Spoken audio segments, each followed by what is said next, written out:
Okey, sekarang saya akan tunjukkan bagaimana nak input data yang kita ada ke dalam software Sidra. So kita buka Sidra software. Okey, Sidra Intersection 8 adalah siri yang saya ada. Sebenarnya tak banyak beza pun Sidra yang 8 ni dengan Sidra yang sebelumnya. Even dengan Sidra yang latest sekarang ada Sidra 9 Okey, so siapa yang belum familiar dengan Sidra software boleh familiarkan lah boleh tengok function yang ada. Okey, so Sidra software ni kita perlukan untuk design dan juga untuk nak buat analisis capacity untuk signalized intersection, untuk roundabout, okey, untuk unsignalized intersection, sama ada untuk two-way stop control ataupun untuk all-way stop control. Okey, boleh juga untuk freeway dan juga untuk pedestrian crossing. Okay, sebelum kita mula masuk data, pastikan kita pergi ke bahagian setting dan kita tetapkan pada standard left sebabnya kita arah pemanduan Malaysia adalah pada arah sebelah kiri, sama dengan negara Australia, iaitu negara yang daripada mana Sidra berasal Okay, jangan confuse, kita bawa kenderaan driver sebelah kanan tapi arah pemanduan kita adalah pada sebelah kiri So kita pilih standard left, and then untuk nak masukkan data, okey, dan kita tengok data kita yang lepas, kita ada data traffic volume, dan kita juga ada intersection layout yang telah kita bangunkan, iaitu dengan kelebaran major road sebanyak 4 meter dan kelebaran minor road adalah sebanyak 3.75 meter Okey, so kita pergi kepada signal, kita klik to add grade intersection, and then dekat bahagian side input ni akan keluar beberapa parameter bermula daripada parameter intersection sampailah ke parameter setting. Okay, yang mana kita perlu masukkan data untuk setiap parameter ini daripada top to down kita tak boleh start dengan layer geometry dulu dan patah balik kepada intersection, tak boleh kita akan mula dengan intersection dan sampai yang bawah sekali parameter setting, and then selepas dah semua masuk parameter barulah kita tekan process, and then side output akan ada parameter ataupun result yang kita nak tengok okay, and then sekarang tak ada lagi yang itu bila kita dah tekan process dan masuk data barulah ada untuk bahagian side output ni. Okay, so first sekali kita masukkan data untuk intersection. Okay, kita punya nama persimpangan adalah persimpangan Limpun. Okay, untuk site ID, site kategori dan site title ni saya biarkan kosong Kalau ada description yang untuk projek yang anda yang perlukan, boleh masukkan. And then untuk geometri, tengok dalam by default Sidra letakkan simpang 4. So dalam kes kita adalah simpang 3. So kita boleh buang untuk bahagian extra leg, iaitu bahagian east ni tak ada. So kita boleh delete So cara delete nya adalah kita tekan bahagian ni dia akan keluar merah north, west, south dan east ni, tekan east dan kita pergi kepada leg geometry. Kita pilih no leg, so dia akan automatically dia akan remove dia yang simpan yang keempat tu. So hanya sekarang kita punya layout ada T junction sama seperti kita punya layout. Okay, so kita pergi semula ke bahagian north. Okay, and then kita nak setkan namanya adalah Jalan Tanjung Labuh, tapi kalau kita tulis nama Jalan Tanjung Labuh dia akan sama antara north dengan south. So kita pilih ini adalah daripada north. So north from Senggarang ini sebab dia daripada Senggarang. Okay, so lihat geometry two way. Approach distance kita kekalkan 500 meter. Approach distance ni sebenarnya adalah berapa panjang approach untuk jalan lorong tadi Okay, jarak antara traffic light dengan traffic light. So sepatutnya awak kena pergi buat lawatan tapak ataupun visual inspection dan kita boleh ukur berapa panjang dia. Okay, tapi dalam kes ni kita ambil saja 500 meter. Exit distance kita kekalkan by software program. Untuk extra bunching kita kekalkan by program. And then untuk signal area type factor ni dia depend kepada kawasan untuk rural dan juga urban. Okay, and then kita kekalkan 1.0. Okay, untuk bahagian knots lah. And then kita pergi semula bahagian sorts. Okay, kita pergi tukar nama dia, iaitu bahagian sort from batu pahat.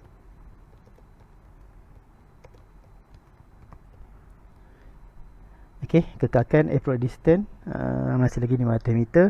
Lead geometry two way, and then lain-lain pun samalah area tak factor 1. Okay, untuk bahagian sebelah jalan limpun west, kita tukar nama west jalan limpun. Okay, yang lain kekalkan lah. Okay, so kita boleh tengok semula north from Senggarang. Okay, north from Senggarang, south from Batu Pahat, dan juga west from Jalan Limpun ataupun Taman Limpun. Okay, properties okay, dah okay. Standard left intersection dah okay. Kita tekan apply dan okay. Okay, and then kita masukkan movement definition. Untuk movement definition, by default Sidra akan ada dua lah, satu light vehicles dan juga heavy vehicles. Okay, sebab kita punya intersection keadaannya ialah dalam bentuk heterogeneous traffic condition, dia bercampur-campur. So kita boleh ambil lah light vehicle dan juga heavy vehicles, melainkan jika kita punya intersection ada dedicated lane ataupun ada lane khusus untuk suatu jenis kenderaan. So kita boleh tambah lah kalau ada lorong khusus untuk bas dan sebagainya, boleh tambah lorong khusus untuk basikal dan sebagainya. Okay, untuk origin and destination movement ni penting sebab kita nak tengok arah pergerakan. So kita ambil daripada north. Okay, from north nak ke arah south ataupun Senggarang ke Batu Pahat. Okay, ada arah laluan straight. Okay, kita tikkan T1 ni, tikkan, and then boleh belok ke kanan. Okay, boleh belok kanan, so kita tikkan. Untuk arah south pula, ke daripada Batu Pahat nak ke arah Senggarang, okay, dia ada boleh belok ke kiri so kita tikkan L2 ni, and then dia boleh straight ke kanan, dan dia juga boleh buat pusingan U-turn untuk light vehicles. So kita tikkan untuk U-turn, and then pada arah Jalan Limpun, untuk movement axis ni dia boleh ke kiri dan juga boleh ke kanan. Untuk U-turn tak adalah sebab dia satu lorong yang kecil saja. Okay, so dah okay, kita tekan apply dan juga okay, and then kita pergi kepada lane geometry. Untuk lane geometry, kita mulakan dulu dengan sebelah utara north. Okay, jalan kita kalau kita perhatikan ada dua lorong lah. Jalan Tanjung Labuh ada dua lorong, dan jalan Minor Road iaitu jalan daripada Taman Limpun ni dia ada satu lorong sahaja. Okay, dan kelebaran adalah 4 meter lah. Baik, so kita edit untuk kita punya lane geometry ni hanya ada dua lorong. So ini adalah approach lane, yang sebelah kanan ni adalah exit lane pada arah yang bertentangan. Yang tengah ni adalah dia punya median lah ataupun street island configuration data. Okay, so untuk approach lane hanya ada dua lorong, so kita buang satu lorong ni. Okay, yang kekal sekarang kita tengok pada lorong yang pertama, lorong kiri. Untuk lane configuration kita pilih full lane. Okay, lane type normal, lane control signal sebab kita control by signals, and then lane length 500 meter kekalkan, dan kelebaran jalan ni, lorong ni kita tukar kepada 4 meter lah.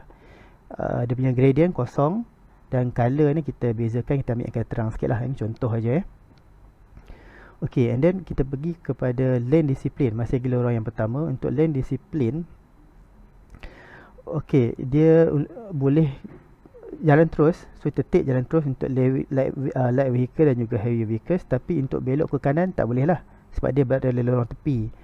Okay, so untuk lane data, kat sini kita nak kira saturation flow. So kita kena setkan basic saturation flow ataupun S, dan Sidra akan calculate lah. So dalam case ni Sidra punya default value untuk basic saturation flow adalah 1950. Okay, kalau untuk rantai jalan atau Malaysia highway capacity ialah 1930. Sebenarnya setiap negara mungkin ada nilai value yang berbeza ikut standard yang diguna pakai. Tapi dalam kes ni saya ambil saja yang Sidra punya, iaitu 1950 basic saturation flow. Okay, kita kekalkan, and then dah okay, kita pergi kepada lorong yang kedua. Untuk lorong kedua, lane configuration sama, tukar lane width 4 meter. Okay, and then kita tukar color. Okay, and then kita pergi ke lane discipline, dia boleh jalan terus.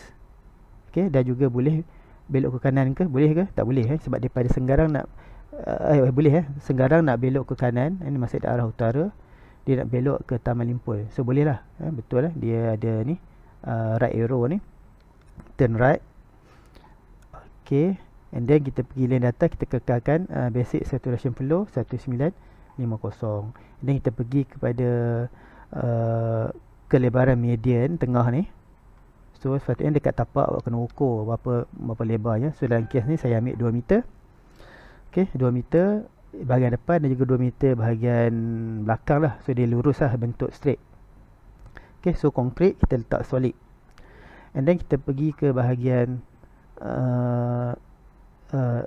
exit lane, iaitu arah yang bertentangan sebelahan dia. Kita kekalkan dia punya, kita tukar dia punya lebar 4 meter dan 4 meter. Okay, and then color ni kita bagi color cerah sikit lah, nak bezakan. Sama juga yang ruang satu lagi 4 meter. Color ni tukar color yang cerah sikit. Okay, so and then kita pergi pada arah selatan pula. Okay, selatan pun sama, ada 2 lorong saja. Okay, pada lorong sebelah kiri sekali dia kelebarannya adalah 4 meter. Dan color kita tukar. Okay, lane discipline boleh belok kiri dan boleh terus, dan juga boleh tak boleh buat U-turn lah sebab dia lorong kiri. Lane data kekalkan. Okay, lorong yang kedua pada arah selatan pun sama, kita tukar 4 meter, tukarkan color. Okay, and then pergi kepada lane discipline.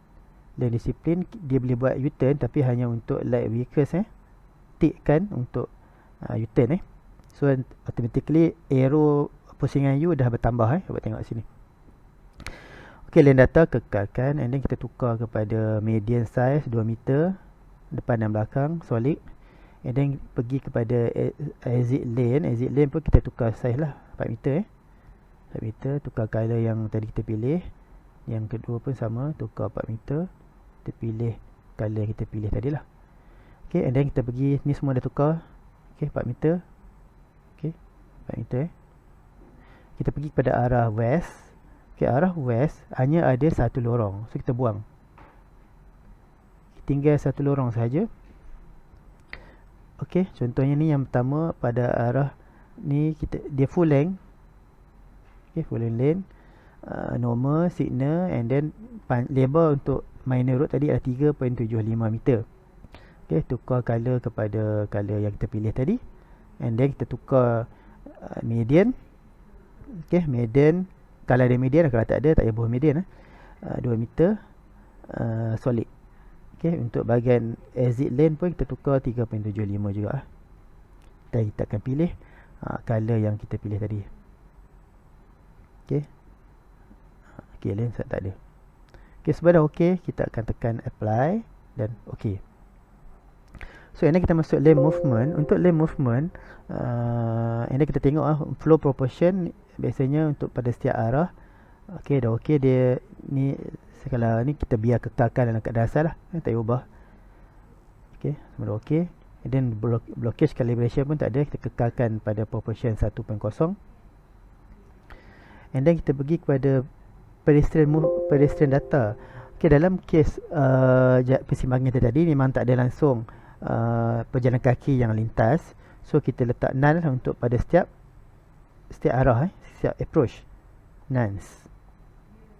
Tapi kalau kita ada pedestrian data, kita boleh masukkan lah sama ada kita full crossing ataupun stage crossing. Mana pedestrian data ni akan ada lah. Contohnya saya pilih full crossing, boleh masukkan data. Okay, tapi dalam kes situasi kita tiada langsung pedestrian crossing sebab dekat situ ada jantas. Okay, so tekan apply dan okay. So bahagian yang berikutnya yang penting untuk kita masukkan traffic volume. Untuk traffic volume pun sama, kita kena masukkan setiap approach dan kita boleh pilih lah unit time for volume 60 minit 1 jam.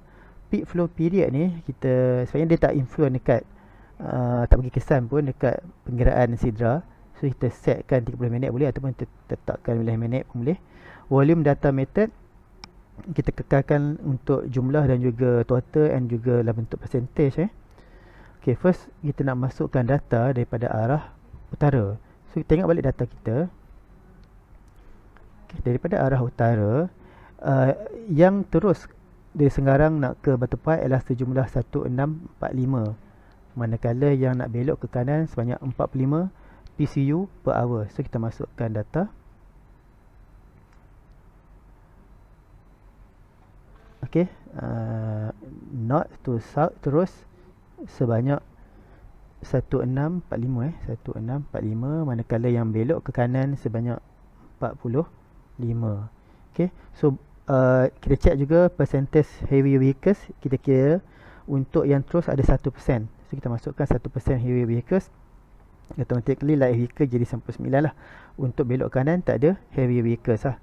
Volume factor, untuk volume factor ialah nilai PHF yang kita kira ataupun peak flow factor ataupun peak hour factor. Dalam kes ni saya ambil 95% ataupun 0.95 untuk semua approach. Flow scale kita kekalkan 100%. Untuk growth rates boleh check dengan data bancian. Okay, biasanya antara 2 hingga 4%. So dalam kes ni saya kekalkan 2% kadar pertumbuhan kenderaan.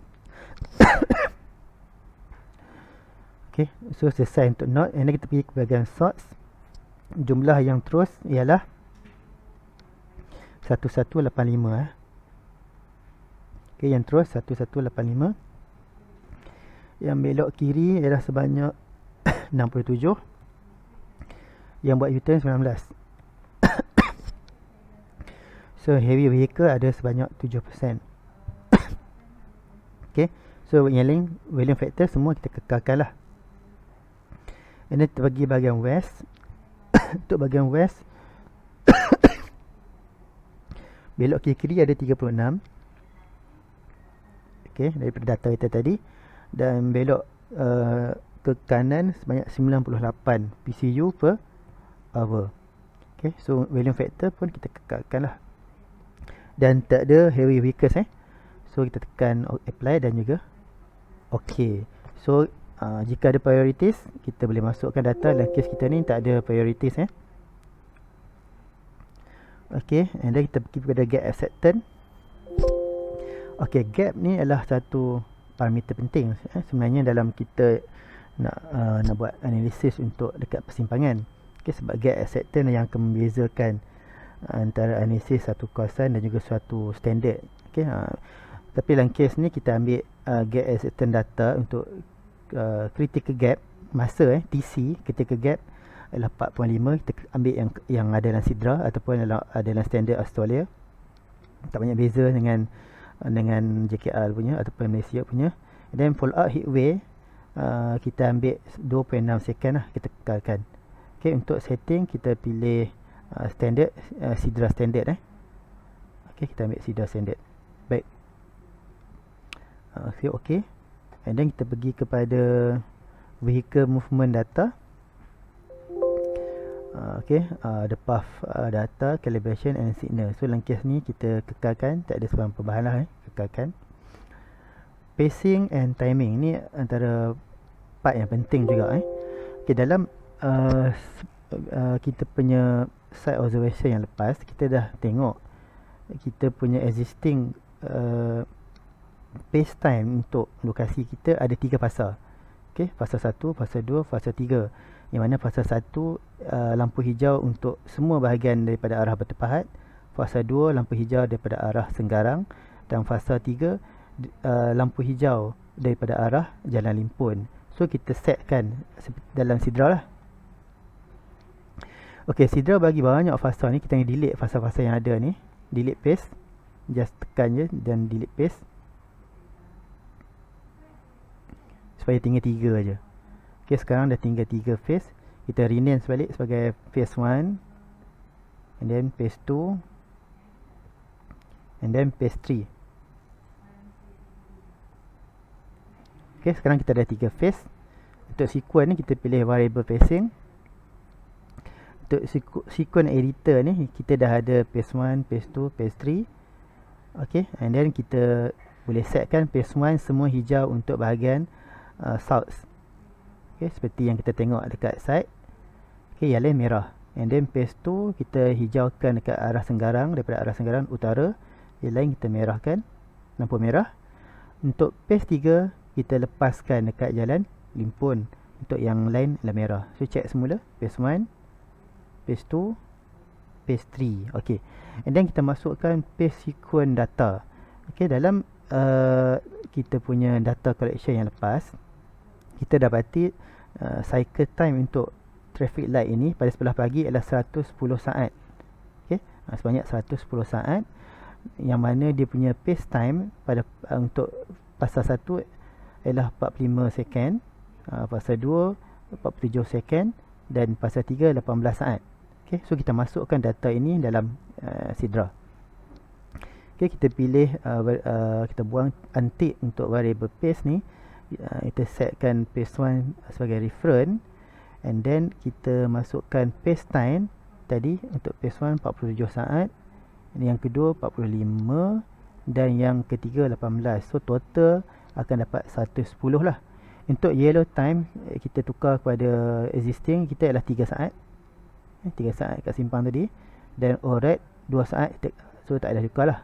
Okay, so total ini 47, 45, 18 ni adalah 110. Pastikan tepat. Untuk detection data, effective detection zone length ni tak payah tukar lah, kekalkan 4.5 meter. Ok, untuk timing option, untuk kalau kita nak buat design new traffic light, kita akan pilih lah practical cycle time atau optimum cycle time.